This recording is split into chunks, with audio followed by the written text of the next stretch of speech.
The iPhone Air delivers remarkable performance in a super thin and light design that's very durable. I especially like getting A19 Pro power in something this compact, but you have to make some trade-offs for the steep $1,000 price. You get only a single rear camera, which means no telephoto zoom, ultra-wide or macro shots. And while the Air's battery life is solid, it's a few hours behind the iPhone 17 Pro Max. The iPhone Air represents the first major shakeup to the iPhone family in years. The Air replaces the iPhone 16 Plus in Apple's lineup, but it really stands on its own as a completely new device. In fact, the iPhone Air really feels like a blueprint for the future as Apple nears the 20th anniversary of the original iPhone. Measuring 5.6mm, the iPhone Air is the thinnest phone in the world that's not a foldable, and yet it feels very sturdy thanks to its titanium frame. I have literally tried to bend and break this handset and it stayed intact. The Air doesn't skimp on performance either, packing an A19 Pro chip for playing demanding games and taking advantage of Apple intelligence. So what's the catch with this super slim Air? There's only a single camera, and while the battery life is pretty solid for something this size, you get less endurance versus the iPhone 17 Pro models. But it might still be the best phone for you, depending on what you are looking for.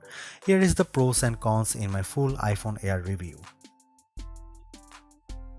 The iPhone Air starts at $1,000 for 256 GB of storage. That's $100 more than the iPhone 16 Plus, but Apple is betting that you will be willing to pay a premium for a phone that's this slim and portable. There is just one problem. The iPhone 17 Pro starts at $1,099, which is just $100 more for a phone with triple cameras, a bigger battery, and an A19 Pro chip with an extra GPU core and vapor chamber cooling for better sustained performance. So you should really think about whether this stunning design is worth it. The iPhone Air has a release date of September 19.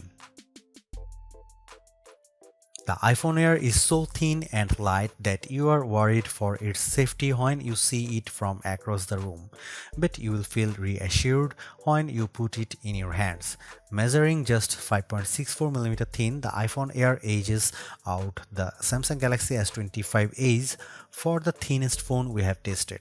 The Air is so thin, in fact, that you might forget it's in your front pocket. Well, the whole device isn't this thin. The plateau or camera bump runs across the top of the device and jutes out. At least it doesn't wobble on a table when you press down. Apple purposely crammed all the major components into this area to make room for a larger battery down below. The iPhone Air comes in sky blue, cloud white, light gold, and black. Frankly, the black color makes the design look cheap and not as thin. I prefer the sky blue model I tested, which does a better job of showing off the Air's thin profile. Some have complained that the titanium frame is too shiny, but I don't agree. If you are worried about the durability for a phone this thin, I think you can rest easy. I saw a demo that simulated a band with 130 pounds of force, and the iPhone Air shrugged it off. To further fortify the iPhone Air, Apple equipped the phone with a Ceramic Shield 2 display with 3x the scratch resistance of the previous technology and the Ceramic Shield back that's 4x more crack resistant than glass. It is worth noting that the iPhone Air has a single speaker integrated into the earpieces compared to dual speakers for the iPhone 17 and 17 Pro series.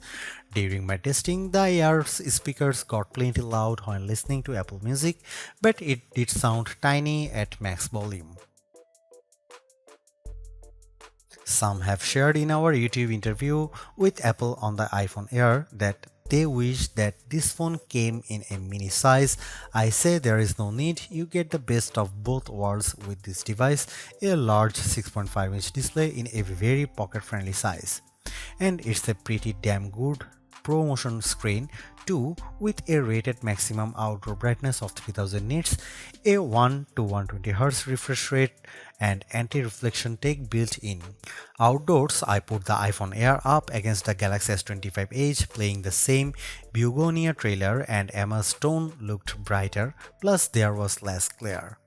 The iPhone Air didn't perform quite well as in our lab testing, covering less of the DCI-P3 color space and turning in a slightly worse Delta E accuracy score. The iPhone Air features a single 48 megapixel fusion camera with 2x optical quality zoom. No telephoto, no ultra-wide, but it is a pretty strong performer based on my testing. Just don't expect much more from the 10x digital zoom. The iPhone Air does bring some cool new camera features to the table that are also available on the iPhone 17, 17 Pro and 17 Pro Max. This includes an 18 megapixel center stage front camera that leverages a square sensor to let you shoot landscape selfies without having to flip the phone in your hand. Here are some camera samples of the new iPhone Air.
Packing an A19 Pro chip, the iPhone Air promises Pro-like performance in a very skinny frame, and I say Pro-like because you are limited to 5 GPU cores compared to 6 for the iPhone 17 Pro and Pro Max. I enjoyed smooth performance when playing Destiny Rising, double jumping and using my grenade launcher on multiple enemies while enjoying crisp graphics. I only noticed a drop frame here and there versus the iPhone 17 Pro Max. Speaking of twice, the iPhone Air having one less GPU core does impact benchmark scores. It reached 29.5 FPS in the demanding 3D Mark Solar Bay Unlimited graphics test compared to 46.6 FPS for the iPhone 17 Pro Max. The Galaxy S25 Edge also turned in a higher frame rate.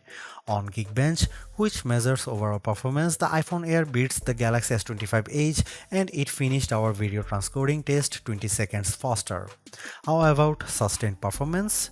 To test that, we used the 3D Mark Wildlife Extreme Stress Test, which simulates gaming for about 20 minutes. We ran it once and recorded the result, then did a second run right after that to really stress test these phones. The iPhone Air performed quite well, with stability score that beat the Galaxy S25 Edge by a fair margin in both rounds. More surprisingly, the iPhone Air turned in cooler temperatures than the Pro Max when we measured the back of the phones using the laser thermometer in 5 locations and averaged the result, though the S25 Edge was even cooler. Here's the big questions on everyone's mind. How good or bad is the iPhone Air's battery life? Apple claims all-day battery life, but we decided to put that to the test in a couple of ways. First up was our battery test, which surfs the web over 5G at 150 nits of screen brightness. The iPhone Air turned in a decent 12 hours. That's nearly a half hour better than the Galaxy S25 Ultra, and the regular iPhone 17 lasted 45 minutes longer. However, the iPhone 17 Pro Max lasted over 5 hours longer than the iPhone Air, so if you really care about endurance, the choice is clear. I also compared the iPhone Air's battery life versus other phones when streaming the same YouTube video over Wi-Fi for 5 hours at 50% screen brightness. The iPhone Air was down to 81%, which is better than the Galaxy S25 Edge's 67%. Note that Apple sells a $99 MagSafe Battery Pack for the iPhone Air that's designed to deliver 65% more power. The iPhone Air puts most of its components in the plateau towards to the top of the device, and this is the area that got fairly warm during my testing. For example, after playing Asphalt Legends for 10 minutes, I measured this area and it got as hot as 106 and 109 degrees. Playing the same game on the iPhone 17 Pro Max, the temperature was in the 96-degree range. When performing other tasks, the iPhone Air mostly kept it cool, so your results will depend on the apps you are using. Like all the new iPhones, the iPhone Air comes with iOS 26 pre-installed, and there is some features worth getting excited about. There is the new liquid glass design, which adds sleek looking transparency effects to various apps, and I also like how you can better customize your lock and home screens with 3D like spatial photos. Major feature upgrades for iOS 26 come to the phone app in particular. There is a hold assist for letting your iPhone stay on hold of you until a human comes to the phone, and call screening will help keep scammers away. I also appreciate the ability to add backgrounds to messages as well as add polls. Apple Intelligence just isn't that exciting right now as we wait for the new Siri to be fully bagged coming in 2026, but there are some noteworthy AI upgrades. For example, with visual intelligence, you can easily look up anything in a screenshot via Google, such as that new pair of shoes that caught your eye, and you can also ask questions about whatever on your screen via ChatGPT. However, this feature feels like it involves too many steps versus Gemini Live, which analyzes your screen without having to take a screenshot, and you can have a live voice conversation with Google's Assistant at the same time. I am torn about the iPhone Air as its remarkable piece of engineering. This design is amazingly thin and light, and Apple deserves serious credit for making it so durable. It feels so strong, I don't think I would bother with a case. I also like how well the iPhone Air performs. No, it doesn't have the graphics might or sustained performance of the iPhone 17 Pro or Pro Max, but it's faster than the Galaxy S25 Edge and remains fairly cool under pressure, and it offers better sustained performance than Samsung's slim phone. However, I don't like the shoppers have to give up both an ultra-wide lens and telephoto zoom with the iPhone Air. At least Samsung gives you an ultra-wide camera that enables macro photography, but the iPhone Air's main 48 megapixel camera is very good overall. Apple left some other features on the cutting room floor as well, as such as fast charging and cinematic mode for video, so in sometimes the Air feels more like an iPhone Lite. Overall, I think the iPhone Air is worth buying for those who want a super slim phone that's very easy to carry, that doesn't sacrifice too much on performance, but you will have to live with some trade-offs if you want something this compact.